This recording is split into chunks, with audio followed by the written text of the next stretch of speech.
इसमें work done by all the forces पूछ रहा है, तो ऑल द फोर्सेस में जो फोर्स लगेगा ब्लॉक के ऊपर, अगर वो बीच रास्ते में कहीं पर भी डायग्राम उसका अगर बनाए हम, तो यहाँ पर जो है एक नॉर्मल लगेगा, जैसे मूव करते करते करते करते यहाँ तक आएगा, यही बॉटम पॉइंट है उसका, और यहीं पर उसका स्पीड भी पूछ रहा है, स्पीड कितना होगा। तो अगर किसी जनरल पॉइंट पर बात करें तो नॉर्मल इधर, mg नीचे, और फ्रिक्शन फोर्स जब वो नीचे की तरफ मूव करेगा, क्योंकि बॉटम पर स्पीड पूछ रहा है और पक्का मूव कर रहा होगा, क्लियर ना।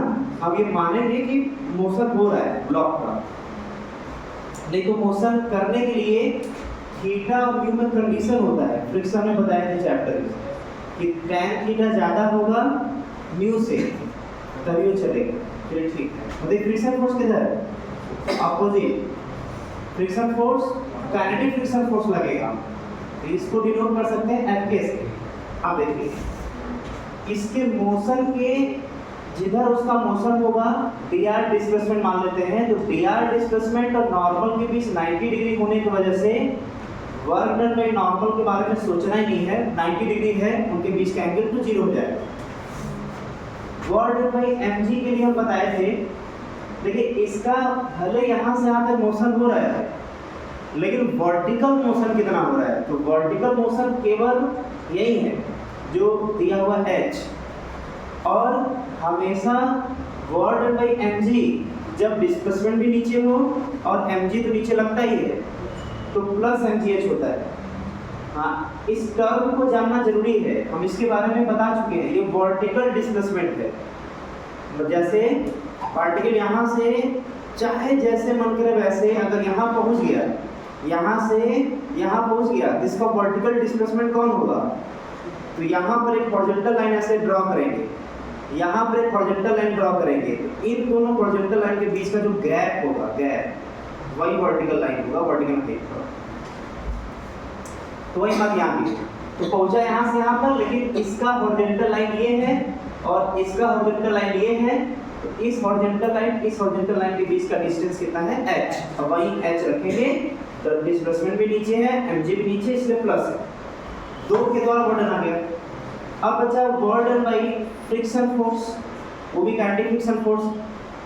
तो क्योंकि काइनेटिक फ्रिक्शन फोर्स तो कांस्टेंट होता है, फार्मूला क्या होता है, म्यू के इनटू n, फ्रिक्शन फोर्स को बता चुके हैं। अच्छा, म्यू के इनटू n में म्यू की का वैल्यू म्यू दिया है, और नॉर्मल का वैल्यू दो कंपोनेंट टूटता है mg का एक टूटेगा mg sin थीटा और एक टूटेगा mg cos थीटा। तो जो mg cos थीटा है वही नॉर्मल को बैलेंस करेगा, तो म्यू और नॉर्मल आ गया mg cos थीटा के बराबर, यही आ गया काइनेटिक फ्रिक्शन। अब बताइए काइनेटिक फ्रिक्शन तो आ गया जो यहाँ से लेकर के यहाँ तक हमेशा अपोजिट ही लगेगा, क्योंकि जिधर उसका मोशन होता है उसके अपोजिट फ्रिक्शन फोर्स लगता है। ये तो पक्का है कि work done bye kinetic friction वो माइनस आने वाला है, इतना तो सबको पता चल गया होगा। कैसे, क्योंकि उसका डिस्प्लेसमेंट इधर हो रहा है और जबकि फ्रिक्शन फोर्स उसके अपोजिट लग रहा है 180 डिग्री पर। अब 180 डिग्री पर अगर होते हैं कौन कौन, डिस्प्लेसमेंट और फोर्स, तो माइनस वर्क डन होता है, तो माइनस वर्क डन। अच्छा क्या होगा, फोर्स इनटू डिस्प्लेसमेंट। अच्छा, इंटीग्रेशन वाला लगाएंगे कि डायरेक्ट फोर्स इनटू डिस्प्लेसमेंट लगाएंगे, क्योंकि फोर्स इनटू डिस्प्लेसमेंट तभी लगता है जब फोर्स कांस्टेंट होता है। तो क्या यहाँ पे फोर्स कांस्टेंट है क्या, हाँ कांस्टेंट है, तो डायरेक्ट लगाइए, ये हो गया फोर्स इनटू डिस्प्लेसमेंट। डिस्प्लेसमेंट ये कितना होगा, ये कितना डिस्प्लेसमेंट होगा निकाल सकते हैं, ये 90 डिग्री है और ये परपेंडिकुलर है, ये हाइपोटेनस है, नहीं ये बेस है, ये परपेंडिकुलर है, तो ये डिस्टेंस कितना होगा, रूट में h square plus n square, बस उसको रख देंगे यहाँ पर, तो हो जाएगा रूट में h square plus n square. बोले सर थीटा तो दिया नहीं है, थीटा तो हटाइए, अब कैसे हटेगा, कौन थीटा, किसको थीटा माने हैं, इसको, तो cos थीटा निकाला जा सकता है, थीटा दिया नहीं, cos थीटा हटाना है, h और l के टर्म में लाना है। तो बताइए cos थीटा इक्वल टू क्या होता है, बेस अपॉन हाइपोटेनस, तो बेस कितना है l डिवाइडेड बाय हाइपोटेनस कितना है रूट में h square plus l square. चलिए इसको रखिए cos थीटा की जगह, आ जाएगा minus mu mg l by root में h square plus l square, ये cos थीटा हो गया इनटू ये तो पहले से ही है, लेकिन ये तो कैंसिल होने वाला है ऊपर नीचे बराबर बराबर, और जैसे ही कैंसिल होगा रिजल्ट क्या मिला, रिजल्ट वो मिला जो हम बोलेंगे आपको याद कर लीजिए, वॉर्ड बाई काइनेटिक फ्रिक्शन ये आ गया। क्या खास बात है, देखिए वॉर्ड बाई mg का फार्मूला ये होता है mgh, बस डायरेक्शन को ध्यान रखना है प्लस माइनस के लिए। वॉर्ड बाई फ्रिक्शन फोर्स का एज अ रिजल्ट इसको याद किया जा सकता है। यहाँ पर h होता है वर्टिकल हाइट, और यहाँ पर जो वर्ड बाई फ्रिक्शन फोर्स में जो l होता है वो हॉरिजॉन्टल वाला हाइट डिस्टेंस ले रहे हैं। फ्रिक्शन का बात आएगा तो हॉरिजॉन्टल वाला डिस्टेंस लेंगे, mg के द्वारा पूछा जाएगा तो वर्टिकल डिस्टेंस लेंगे, फ्रिक्शन के द्वारा पूछा जाएगा तो ये हॉरिजॉन्टल वाला डिस्टेंस लेंगे। तो mgh जैसा है, mgh जैसा है, l h जैसा है, फार्मूले में याद करना हो तो बस अंतर किया जाए, मीन मल्टीप्लाई हो गया। बाकी माइनस तो पता ही है कि जिधर वो चलेगा उसका अपोजिट लग रहा है तो माइनस आएगा। एज ए फार्मूला टाइम बचाने के लिए नीट में ये याद कर लीजिए आप, वहाँ नहीं इतना टाइम गवाना है, क्लियर ना। जल्दी से नोट करिए, तीनों आ चुका है work done by all the forces, 3 force लग रहे थे।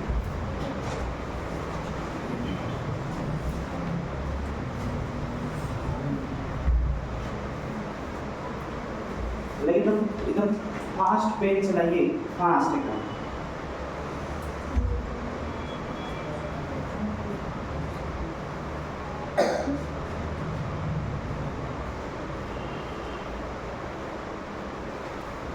याद है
ठीक है ना। और ये लास्ट क्या पूछ रहा है, स्पीड, और ये दिमाग में क्या चल रहा है, कैसे सॉल्व करेंगे, स्पीड कैसे आएगा, बॉटम पॉइंट पर वर्क एनर्जी थ्योरम क्या लगाएंगे, वर्क एनर्जी थ्योरम, क्योंकि वर्क एनर्जी थ्योरम क्या बोलता है, जल्दी बताइए, वर्क एनर्जी थ्योरम क्या बोलता है, सभी फोर्स के द्वारा जितना बॉर्डर हुआ सभी चेंज इन स्टैटिक एनर्जी के बराबर होगा। हमें पता है स्टार्टिंग उसका वेलोसिटी 0 है, अरे रिलीज किया गया, फाइनल निकालना है, तो बॉर्डर बाई ऑल द फोर्सेस ये है, तो बॉर्डर by all the forces equal to half M final velocity जो पूछ रहा है -0 का स्क्वायर, क्योंकि रिलीज किया जा रहा है, तो ऑल द फोर्सेस में एक का 0 बाकी का आ रहा है। अच्छा देखोगे सर दोनों में mg कॉमन, जब जोड़ेंगे ऑल द फोर्सेस को, border by all the forces को, तो mg कॉमन, और जब mg कॉमन तो क्या बचा, h minus near is equal to half mv square, mass से mass cancel, v is equal to root ले लेंगे, जल्दी से नोट कर लेंगे, कुछ ऐसा कोई खास बात है नहीं, 2g H minus p m. Note कर लेंगे जल्दी से फास्ट। अरे जब मैं नहीं लेंगे छुट्टी से तो भी वो क्या आएंगे सो करके आराम से।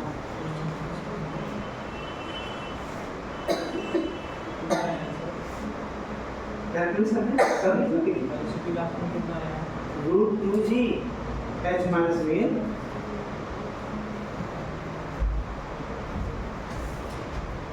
जी है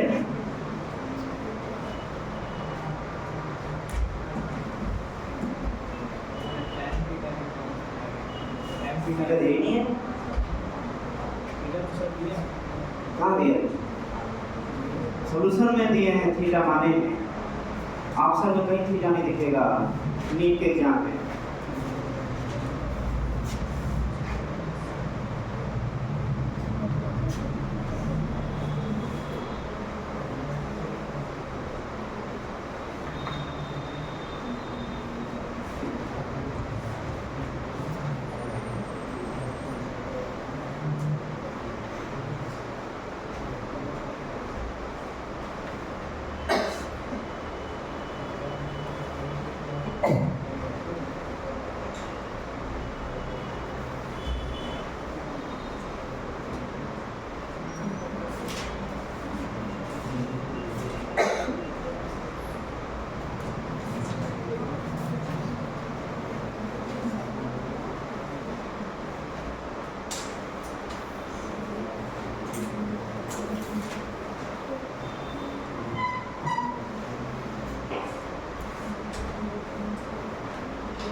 अगला क्वेश्चन है इसको समझ लीजिए। इसमें क्या दिया हुआ है देखिए ये ट्रैक जो है ये जो रास्ता है वो स्मूथ है लेकिन जैसे हॉरिजॉन्टल पर जब फिसलते हुए आएगा तो स्पीड पकड़ लेगा कुछ स्पीड आ जाएगा यहाँ तक आते तो स्पीड आ जाएगा तो उस स्पीड के साथ आगे मूव कर रहा है लेकिन फ्रिक्शन है फ्रिक्शन है तो पक्का आगे रुकेगा कहीं तो कहाँ रुक रहा है after travelling the distance 2h चलने के बाद रुक जा रहा है। तो बताइए मीन की वैल्यू क्या होना चाहिए। क्वेश्चन लिखिए फाइंड नहीं question block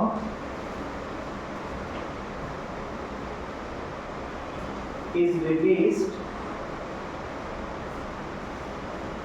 from top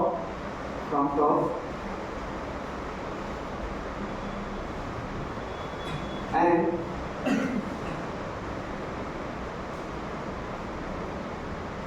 it will be in rest after traveling 2h horizontal distance.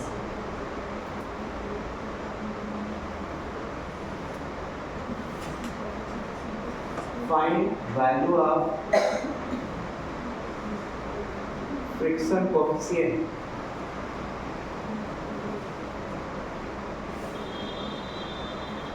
Find value of friction coefficient.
आगे होगा सर, क्या बच्चों जैसा क्वेश्चन दे रहे हैं आप?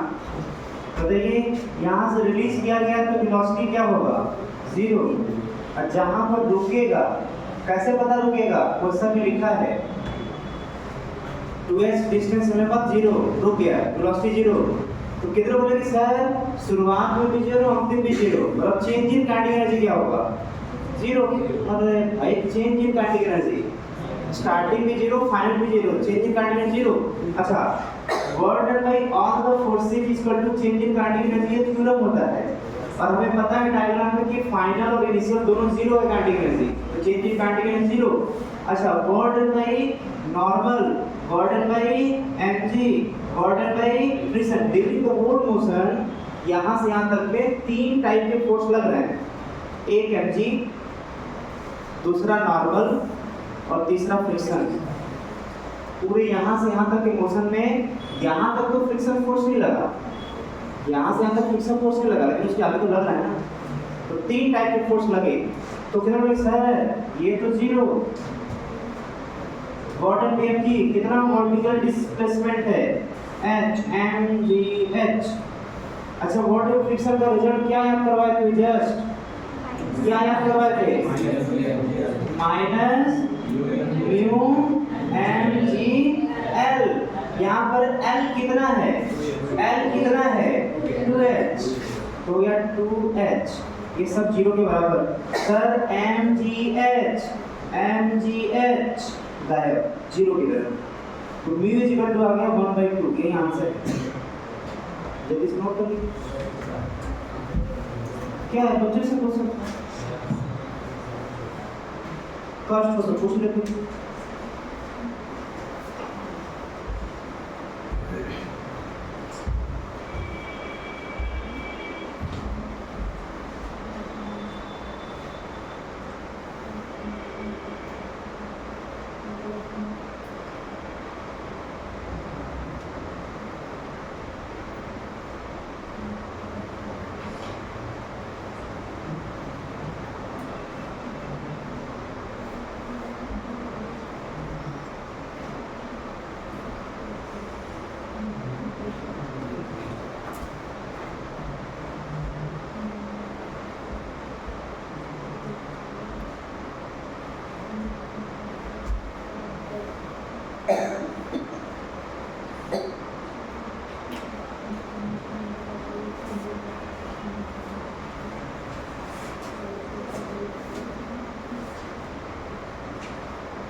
अगला क्वेश्चन, क्वेश्चन समझिए अच्छे से, एक बार देखिए क्या है। यहाँ पर स्प्रिंग लगा है ऐसे, और ये अपने नेचुरल लेंथ पर है। स्प्रिंग अपने नेचुरल लेंथ पर है स्टार्टिंग में, और यहाँ से लेकर के यहाँ तक, या ये पूरा रफ सरफेस है, रफ सरफेस है, और यहाँ पर जस्ट नेचुरल लेंथ के पास ही एक ब्लॉक रखा है। ठीक है, नेचुरल लेंथ से जस्ट टच करके एक ब्लॉक रखा हुआ है, और यहाँ से बुलेट को फायर किया जा रहा है, बुलेट को फायर कर रहे हैं। उस बुलेट का मास m है और ब्लॉक का मास कैपिटल M है, स्प्रिंग कांस्टेंट k है, और इसको कितने स्पीड से फायर कर रहे हैं? 0 स्पीड से। कितने स्पीड से? गधेदार, 0 से कौन स्पीड से फायर कर सकता है? 0 स्पीड से कोई बुलेट कितना तेज चलेगा? वही गिर नहीं जाएगा। तो इसका स्पीड कितना है? v है। क्लियर? तो अब जैसे यहाँ से कोई बुलेट फायर किया, वो जाएगा, इम्पेडेड हो रहा है, इम्पेडेड और फंस जा रहा है, किस पे धस रहा है? ब्लॉक में। अब दोनों साथ साथ भी मोशन करना शुरू करेंगे, क्या होगा इमेजिन करिए, अगर चलना शुरू करेगा तो ये आगे बढ़ेगा तो इस स्प्रिंग को कंप्रेस करेगा, ये ब्लॉक स्प्रिंग को क्या करेगा? कंप्रेस करेगा। कंप्रेस करते करते एक बार जरूर ऐसा समय आएगा कि कंप्रेस करते करते कहीं रुक जाएगा, तो बोलेंगे स्टार्टिंग से उसका ये मैक्सिमम कंप्रेशन है। ये वर्ड कब यूज करेंगे कि ये मैक्सिमम कंप्रेशन है? जब वो ब्लॉक चलते चलते ब्लॉक उसको कंप्रेस करते करते उसको दबाते हुए उसको जब ऐसे कंप्रेस करते हुए रुक जाए ब्लॉक, तो समझ जाएंगे कि मैक्सिमम तक कंप्रेशन हो गया उस स्प्रिंग का। तो हम क्या पूछने वाले हैं? वही मैक्सिमम कंप्रेशन। पहली बात यहाँ पर इसका रफ सरफेस है तो फ्रिक्शन कोएफिशिएंट कितना होगा? म्यू ले लेते हैं, म्यू ले लेते हैं इसको।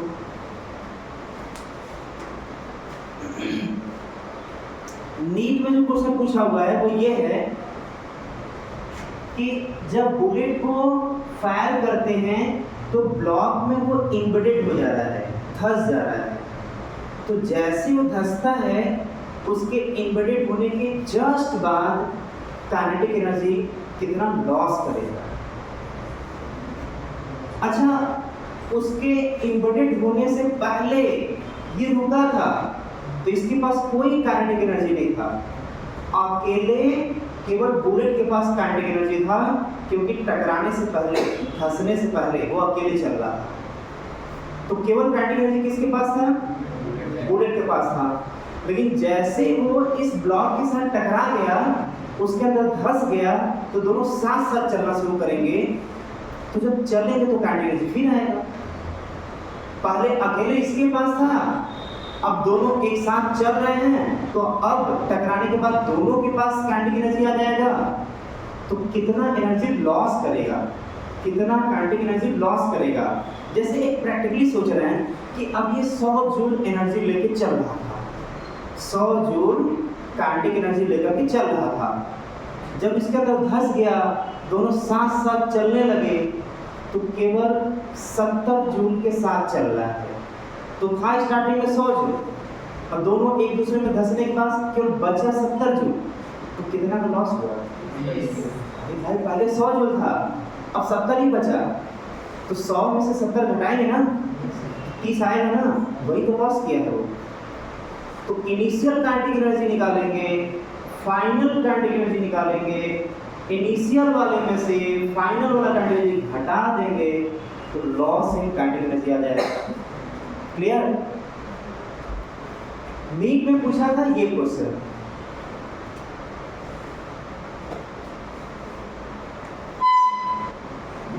क्लियर? हम उसको थोड़ा बदल करके दूसरा क्वेश्चन कर दिए हैं, क्योंकि हम इसमें 2-3 क्वेश्चन और पूछेंगे, इसलिए थोड़ा क्वेश्चन को चेंज कर दिए हैं। तो पहला क्वेश्चन तो नीट का है, देखिए क्या है।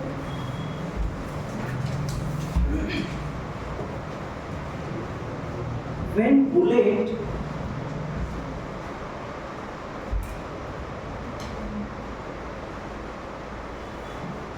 embedded, bullet embedded, ये embedded, there, when bullet embedded in block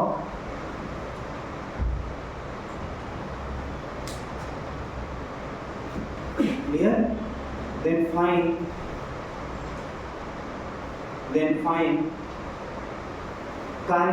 loss in kinetic energy,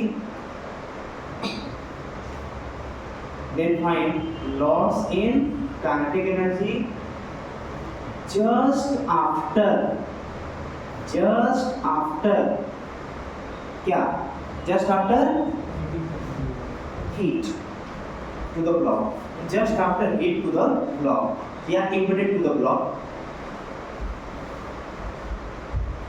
just after की बात कर रहे हैं, just after embedded into the block। ठीक है? दूसरा क्वेश्चन एज सोन फिगर, क्योंकि फिगर में सब कुछ हम डिटेल बना दिए हैं, समझा दिए हैं। एज सोन फिगर हो गया, as figure, and also find and also find as shown in figure, उसके आगे and also find maximum compression in spring, and also find maximum compression in spring.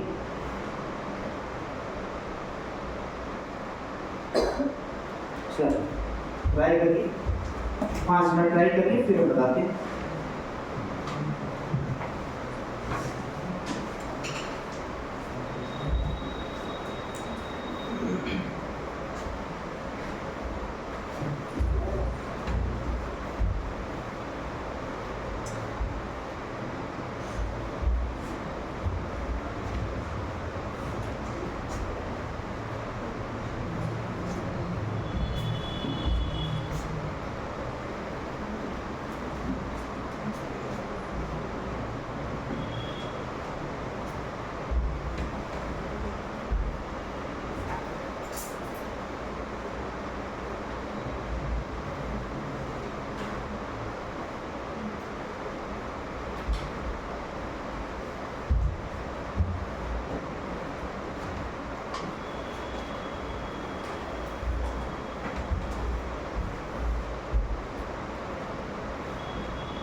थोड़ा नया कॉन्सेप्ट एक लगेगा इसमें, चलिए हम सॉल्यूशन बता देते हैं। एक नया कॉन्सेप्ट आएगा इसमें, देखिए है क्या, ये बताएंगे कि हम उसमें, जिसमें मोमेंटम कंजर्वेशन लॉ के बारे में बताए थे। चलिए दिमाग में दौड़ाइए, मोमेंटम कंजर्वेशन लॉ कब होता था, मोमेंटम कंजर्व कब होता है, जल्दी बताइए। मोमेंटम कंजर्व कब होता है, किसी भी सिस्टम का मोमेंटम कब कंजर्व होता है?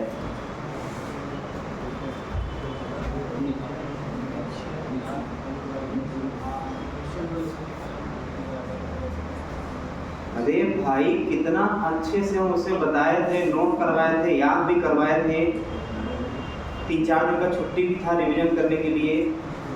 अरे मोमेंटम किसी भी सिस्टम का, यहाँ पे सिस्टम ऐसा करते हैं ए और बी को एक सिस्टम की तरह ले लेते हैं, दोनों किसकी तरह लेते हैं, एक सिस्टम तरह। याद कर लीजिए, सिस्टम के ऊपर जब एक्सटर्नल फोर्स 0 लगता है, सिस्टम के ऊपर जब एक्सटर्नल फोर्स 0 लगेगा, एक्सटर्नल फोर्स, इंटरनल फोर्स की बात नहीं करना, बाहरी फोर्स 0 लगेगा, तो इनिशियल मोमेंटम किस और फाइनल मोमेंटम सेम होगा, मतलब कंजर्व होगा। हर इंस्टेंट पे मोमेंटम बदलने वाला नहीं, याद कर लीजिए। हम दूसरी बार पढ़ाने लगे इसको, पहली बार में जो पढ़ाए थे याद रहना चाहिए था ना, क्या होता है मोमेंटम किसी भी सिस्टम का कब कंजर्व होता है, जब उस सिस्टम के ऊपर नेट एक्सटर्नल फोर्स क्या होता है, 0। अरे इसका रीजन बताए थे भाई, delta p by delta t ही तो फोर्स का फार्मूला होता है। तो delta p by delta t में डेल्टा टी चला गया 0 की तरफ, तो ये पूरा 0 हो गया, तो डेल्टा पी 0। डेल्टा मतलब क्या होता है, चेंज। तो देखिए भाई डेल्टा मतलब क्या होता है, चेंज मतलब क्या होता है, ये होता है। और ये जब इधर चला जाएगा तो माइनस से इधर जाएगा तो प्लस बन जाएगा, तो कुछ नया चीज नहीं लिखे, क्लियर ना।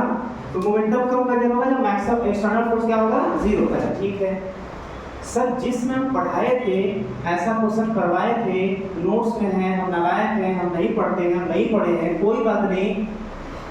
क्या लिखे थे उसमें, मान लीजिए इसका मास m है, इसका मास 2m है, तो अगर दोनों टकराने के बाद, अगर ये क्वेश्चन में दे रहे हैं कि दोनों टकराने के बाद चिपक जाते हैं, स्टिक कर जाते हैं, तो आफ्टर कोलिजन, आफ्टर स्टिक, उसका वेलोसिटी क्या होगा। तो मोमेंटम कंजर्व कराते थे, कैसे कराते थे, इनिशियल मोमेंटम, तो बोलेंगे सर ये तो रुका है, इसका मोमेंटम 0, इसके पास मोमेंटम है mass into velocity. Momentum formula क्या होता है, मास इनटू वेलोसिटी। तो मोमेंटम फॉर्मूला होता है मास इनटू वेलोसिटी, मतलब इनिशियल मोमेंटम इसका आ जाएगा mv, इसका 0, दूसरे का 0, ये आ गया इनिशियल, टकराने से पहले, टकराने के बाद दोनों स्टिक कर जा रहे हैं।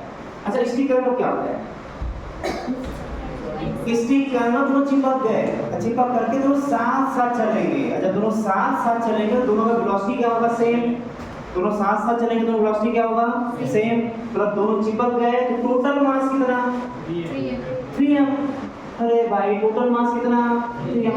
नया वेलोसिटी आफ्टर चिपकने के क्या होगा, वी नॉट, एम से एम कैंसिल, तो देखिए वी नॉट का वैल्यू कितना गया। ये रिवीजन चल रहा है भाई, रिवीजन चल रहा है, यही बताए थे, ये क्वेश्चन करवाए थे इसी टाइप का। तो ये initial momentum final momentum consider कराएंगे तो वहां पर क्या हो जाएगा, हमें फाइनल यहाँ वेलोसिटी आ सकता है। चलिए ठीक है, यहाँ पर चेक करते थे कि जब ये स्मूथ, वहां बताए थे हम कि ये स्मूथ है। अच्छा, स्मूथ होने की वजह से इस डायरेक्शन में कोई भी फोर्स नहीं लग रहा था, क्योंकि चांसेस तो केवल फ्रिक्शन फोर्स का था। जब करवाए थे, जब पढ़ाए थे, चांसेस किसका था, केवल फ्रिक्शन फोर्स का था, और वो फ्रिक्शन फोर्स ही नहीं है, तो इस डायरेक्शन में कोई भी एक्सटर्नल फोर्स का कोई चांस नहीं है, इसलिए मोमेंटम कंजर्व करती है। अच्छा, ये सब पुराना था, अब नया क्या है यहाँ पर, अब उसको समझना है। फ्रिक्शन फोर्स रखने के बावजूद भी मोमेंटम कंजर्व कराएंगे जिसमें दोनों कोलाइड करेंगे, बिल्कुल एकदम उल्टा बोलने लगे।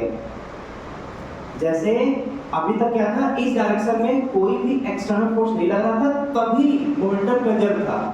जबकि देखिए यहाँ पर जैसे ही इससे टकराएगा, रफ सरफेस है, और जैसी रफ सरफेस है, ये इससे टकराएगा, दोनों आगे जाने की कोशिश करेंगे, फ्रिक्शन फोर्स पीछे लगेगा, मतलब एक्सटर्नल फोर्स लगेगा।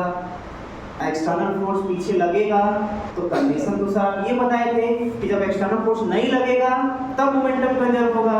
यहाँ तो एक्सटर्नल फोर्स लग रहा है, तब भी आप बोले मोमेंटम कंजर्व होगा। हाँ, मोमेंटम कंजर्व होगा, लेकिन एक स्पेशल केस में। वो स्पेशल केस क्या है? वो स्पेशल केस ये है कि जस्ट टकराने से पहले और जस्ट टकराने के बाद ही मोमेंटम कंजर्व होगा। जैसे ये दोनों चिपकने के बाद 3m मास होने के बाद किसी v नॉट वेलोसिटी से चल रहे थे, तो ये अभी भी इसका मोमेंटम कंजर्व है, आगे बढ़ते जा रहे हैं, अब मोमेंटम अभी भी कंजर्व है, क्योंकि इस डायरेक्शन में कोई भी एक्सटर्नल फोर्स नहीं लग रहा है। लेकिन कहीं पर झटके में फोर्स लगे, जिसको बोलते हैं इंपल्सिव फोर्स, जहां झटका लगे। देखिए दो ही केस आएगा, नीट एग्जाम की बात करें, या तो ब्लास्ट होगा, जैसे बॉम्ब ब्लास्ट होगा, 3-4 बार क्वेश्चन आ चुका है नीट में। तो अचानक जब ब्लास्ट होता है, अगर जैसे वो हवा में ऐसे फेंके बॉम्ब को और वो हवा में ब्लास्ट किया, तो ऐसा थोड़ी ना है, वहां पर भी mg लग रहा था। भाई बॉम्ब को जब हवा में ऐसे हम अगर फेंकते हैं, तो जब वो हवा में होगा तो mg तो लगेगा ही। mg लगने के बावजूद जस्ट एक्सप्लोजन के पहले, जस्ट एक्सप्लोजन के बाद, आफ्टर एक्सप्लोजन टाइम बीतने के बाद नहीं, जो घटना हो रहा है ब्लास्ट होने का, उसके तुरंत पहले और तुरंत बाद इतना तेज जर्क फोर्स लगता है कि उस इंपल्सिव फोर्स, उस जर्क फोर्स के सामने mg लगभग निग्लेजिबल होता है। देखिए ऐसा नहीं कि 100 में अगर हम 0.1 जोड़ेंगे तो 100.1 नहीं आएगा, आएगा, लेकिन इसको लगभग क्या माना जा सकता है, 100 ही माना जा सकता है। मतलब कहने का कि जब हवा में बम था, वो ब्लास्ट किया था, तो ड्यूरिंग द ब्लास्ट जो है वो इतना ज्यादा फोर्स लगता, तभी तो बम का एक एक टुकड़ा इतना तेज भागता है कि वो दिखता नहीं है कि कौन टुकड़ा किधर गया। तो कोई नॉर्मल फोर्स से थोड़ी ना उसको ब्लास्ट किया जा रहा है, उसको डंडे से थोड़ी तोड़ते हैं कि अच्छा डंडे से मारा और टूट गया बम जो है और वो ब्लास्ट कर गया। वो तो इतना तगड़ा फोर्स लगता है कि बहुत तेज उसके टुकड़े मूव करते हैं। तो उस समय जिसमें ब्लास्ट होता है, mg उस ब्लास्ट वाले फोर्स के तुलना में mg बहुत कम होता है। अगर mg बहुत कम होता है तो जस्ट ब्लास्ट होने से पहले और जस्ट ब्लास्ट होने के बाद, जस्ट की बात कर रहे हैं, कुछ टाइम बीतने की बात नहीं कर रहे हैं, मोमेंटम कंजर्व करेंगे। रीजन क्या होगा, रटना नहीं, रीजन हम क्या बता रहे हैं, रीजन भी बता रहे हैं, क्या बता रहे हैं कि जब कोई बम ब्लास्ट करता है तो वो कोई नॉर्मल फोर्स नहीं होता, वो तगड़ा वाला फोर्स होता है, जो इतना तेज फोर्स लगाता है कि उसके टुकड़े किधर भागते हैं पता वो भी नहीं चलता। तो वो इतना ज़्यादा फोर्स होता है कि उसकी तुलना में जो mg लगेगा, वो mg का वैल्यू उसके तुलना में बहुत कम होता है। इसलिए उस mg को उस समय पर उस समय पर निगलेक्ट कर देते हैं और हम लोग initial momentum final momentum conserve कर देते हैं।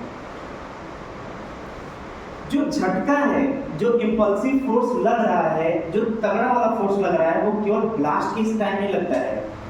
जब दो बॉडी कोलाइड करते हैं वहां भी जो फोर्स लगता है नॉर्मल फोर्स लगता है। जब दो पार्टिकल बहुत तेज से कोलाइड कर रहे हैं, अपना उंगली बीच में ऐसे रख के दोनों ब्लॉक के, तो उसके वेट के बराबर फोर्स महसूस नहीं कराएगा। जब दो ब्लॉक अगर आगे बीच ऐसे चल रहे हैं और उसके बीच में ऐसे उंगली रखते हैं, तो जो तगड़ा वाला फोर्स लगेगा वो बहुत बढ़िया वाला फोर्स लगेगा, वो उसके वेट की तुलना में ज़्यादा दर्द महसूस करवाएगा। क्लियर ना? तो कहने का मतलब कि दो ही कंडीशन में मोमेंटम कंजर्व हो सकता है। एक्सटर्नल फोर्स लगने के बावजूद दो ऐसे केस हैं जहाँ पे मोमेंटम कंजर्व करा सकते हैं। नीड के लेवल पे बात कर रहे हैं, होने के लिए तो कई सारे कॉम्प्लिकेटेड फोर्स भी बन सकते हैं, लेकिन नीड लेवल बात करें तो ही केस आना है, या तो ब्लास्ट करें या तो कोलाइड करें, या अब हम उसको एक मतलब लिमिट में लेके आ रहे हैं, नीड के लिमिट में लेके आ रहे हैं कि दो चीज दिमाग बैठाना है, दो चीज दिमाग बैठाना है, या तो ब्लास्ट करें या तो कोलाइड करें। ये दोनों कोलिजन और ब्लास्ट दोनों केस में जो फोर्स लगता है वो तगड़ा वाला फोर्स लगता है, इंपल्सिव फोर्स लगता है, बहुत ज़्यादा फोर्स लगता है। इसलिए जस्ट उसके पहले जस्ट उसके बाद मोमेंटम कंजर्व करा सकते हैं। हम रीजन के साथ बता रहे हैं, कोई चीज़ रटवा नहीं रहे, किसको रट जाए, रीजन बता रहे हैं। अच्छा, ये जो ब्लास्ट होता है क्या वो 3-4 सेकंड होता है क्या? जैसे कि जोक्स आता है कि वो कौन आता है पूछता है कि क्या ब्लास्ट कर जाएं नहीं करें, वही वाला होता है ना सर, जितने बच्चे हंस रहे हैं वो अच्छे देखे ये ना, हाँ भी देखे, कोई बात नहीं, तो आ ही जाता है कभी कभी ऐसे नजर सामने। तो वो पूछने वाला सिस्टम होता है कि कौन पूछेगा पहले कि ब्लास्ट करें ना करें, क्लियर ना? वो तो तुरंत फ्रैक्शन ऑफ टाइम में क्या हो जाएगा, ब्लास्ट कर जाएगा, उस इंस्टेंट पे मोमेंटम कंजर्व करा सकते हैं। अच्छा, ये कोलाइड हो रहा है क्या? कोलाइड हो रहा है क्या? अच्छा, जिसमें कोलाइड करेगा टकराएगा, कोई बात नहीं, तो जब इसे टकराएगा तो फ्रिक्शन फोर्स लगेगा, और फ्रिक्शन फोर्स लगने के बावजूद भी मोमेंटम कंजर्व कराएंगे। लेकिन जस्ट कोलाइड होने से पहले, जस्ट कोलाइड होने के बाद, उसके बाद जब वो दोनों मिल करके साथ साथ चलेंगे तब मोमेंटम बदलने वाला होगा, तब मोमेंटम बदलेगा।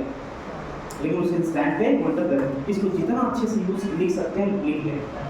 सेंटर ऑफ मास जो भी पढ़ाएगा इसको वो डिटेल पढ़ाएगा, वो सब कुछ करवाएगा, जो भी टीचर पढ़ाएगा, क्लियर ना? इसको लिख लें, ये बात हमारे काम आने वाला है, लिखिए इसको। और नीड के लेवल बात करें तो ही चीज दिमाग रखना है क्या, कि जब भी कोई पार्टिकल ब्लॉक या बम जो भी है वो जो ब्लास्ट करता है या जो दो पार्टिकल टकराते हैं, तो ब्लास्ट होने से पहले, ब्लास्ट होने के बाद मोमेंटम कंजर्व हो सकता है, भले ही एक्सटर्नल फोर्स लगे। और इतना देर तक बता रहे तो अपने भाषा में लिख लीजिए। लिखिए कैसे, हिंदी में लिखना है, बढ़िया अपने लैंग्वेज में। क्या लिखना है कि चाहे बम ब्लास्ट हो, चाहे बम ब्लास्ट ना हो, ये मत लिखिएगा, चाहे बम ब्लास्ट हो, चाहे दो पार्टिकल कोलाइड करें या पार्टिकल्स कोलाइड करें, चाहे बम ब्लास्ट हो चाहे पार्टिकल्स कोलाइड करें, बहुत अच्छे एकदम अक्षर लिखना है, बहुत इंपॉर्टेंट है। क्या लिखें? जब चाहे बम ब्लास्ट हो चाहे पार्टिकल्स कोलाइड करें, एक्सटर्नल फोर्स लगने के बावजूद भी मोमेंटम कंजर्व करा सकते हैं। एक्सटर्नल फोर्स लगने के बावजूद भी, एक्सटर्नल फोर्स लगने के बावजूद भी मोमेंटम कंजर्व करा सकते हैं, मोमेंटम कंजर्व करा सकते हैं। एकदम बड़े अक्षर में लिखना है, लेकिन मतलब जितने साइज में लिख रहे थे आप लोग उसके डबल साइज में लिखिए, लेकिन डबल साइज वो नजर में दिखे, लेकिन को बड़े में लिखिए। लेकिन कब नॉर्मल अक्षर, कब जस्ट उस घटना से पहले जस्ट उस घटना के बाद। लेकिन कब, लेकिन को बड़े लिखना है कि नजर के सामने आए। लेकिन कब, जस्ट घटना से पहले और जस्ट घटना के बाद। घटना मतलब जो ब्लास्ट किया होगा, जो कोलाइड किया होगा, तो उस ब्लास्ट या कोलाइड के पहले और ब्लास्ट कोलाइड के बाद। ब्लास्ट या कोलाइड से पहले और ब्लास्ट या कोलाइड के जस्ट बाद ही मोमेंटम कंजर्व कराएंगे, चाहे एक्सटर्नल फोर्स लगे चाहे न लगे।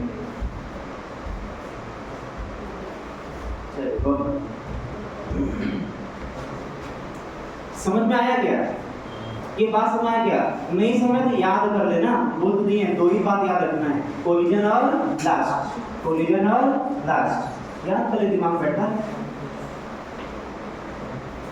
चलिए ठीक है, कोई बात नहीं, अब आगे बढ़ते हैं, देखते हैं इधर। देखिए इधर, देखिए इधर इधर, जब ये इससे टकराने वाला होगा तो फ्रिक्शन फोर्स पीछे लगेगा, मतलब एक्सटर्नल फोर्स लगेगा। एक्सटर्नल फोर्स लगने के बावजूद भी, फ्रिक्शन फोर्स लगने के बावजूद भी initial momentum final momentum conserve कराएंगे। अच्छा, इनिशियल में क्या बना था कंडीशन? कंडीशन क्या बना था इनिशियल में? इनिशियल में कंडीशन था ये अलग था और ये अलग था, ये 0 था, ये B था, M है, M है, ये इनिशियल का फेज है। अच्छा, इम्पीडेंट के बाद, कोलाइड करने के बाद कैसा बनेगा चेहरा? कैसा बनेगा? ब्लॉक के अंदर बुलेट फंस गया, दोनों साथ साथ चल रहे हैं V0 से। तो ये पहले का है, ये जस्ट बात कर रहे हैं। अच्छा, पहले वाले में मोमेंटम इनिशियल कितना? m into v, m into, ये 0 हो गया, इनिशियल लिख लिए। फाइनल बताइए, final final final final final total mass कितना? टोटल मास कितना भाई? m plus m into combined का वेलोसिटी कितना? v0। तो क्या पाना है? Final velocity. फिलहाल अभी तो यही पाना है, mv by m plus m। Sir पहला क्वेश्चन आप क्या पूछे? Loss in kinetic energy. क्या बोले थे सर उसके लिए? हम तरीका क्या बताए थे? लॉस इन काइनेटिक निकालने का क्या तरीका क्या बताया थे? इनिशियल काइनेटिक एनर्जी निकालेंगे। हाँ, लॉस इन काइनेटिक एनर्जी का फार्मूला होगा, पहले कितना था उसमें से बाद में कितना है घटा देंगे, आ जाएगा लॉस इन काइनेटिक एनर्जी। अच्छा, पहले कितना था काइनेटिक एनर्जी? तो बोलेंगे सर एक ही के पास था, एक तो बेचारा रुका था, जगह हाफ mv², ये हो गया इनिशियल माइनस फाइनल। फाइनल कितना? दोनों कितने से चल रहे हैं? ये आ चुका है, देखिए यही है, देखिए यही है, हो जाएगा final kinetic energy half total mass m plus m, half m, कितना कंबाइंड वेलोसिटी है?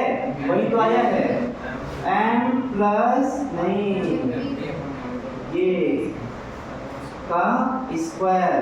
तो सर इसमें से एक ये वाला इस वाले को कैंसिल करेगा, तो आ जाएगा हाफ mv² माइनस एक वाला एक कैंसिल करेगा, एक बचेगा half m² v² by m plus m।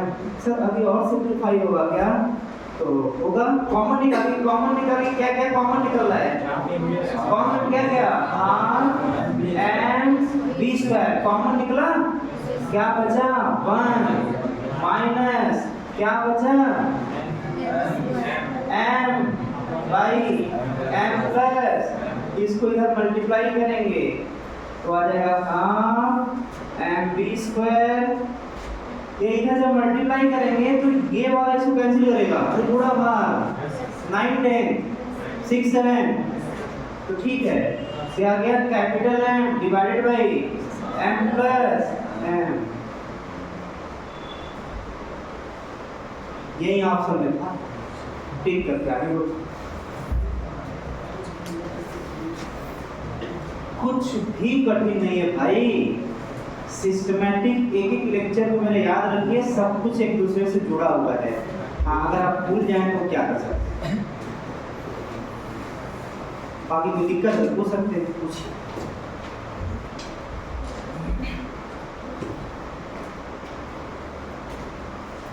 Doctor बनने के लिए याददाश्त का तेज होना बहुत जरूरी है, बहुत जरूरी है। ये दवाई हो जाएगी, जुकाम की जगह किसका दे देंगे, बुखार, बुखार बढ़ जाएगा, जुकाम ठीक नहीं होगा। याददाश्त का बहुत तेज होना जरूरी है। और उसके लिए इधर उधर फालतू माइंड न ले जाकर के सिर्फ पढ़ाई पर ध्यान देंगे, याददाश्त भी उतना अच्छा काम करेगा। मान चला कि इधर मूवी देखना है, कोई मूवी छूट ही नहीं रहा है तो दिक्कत हो जाएगा।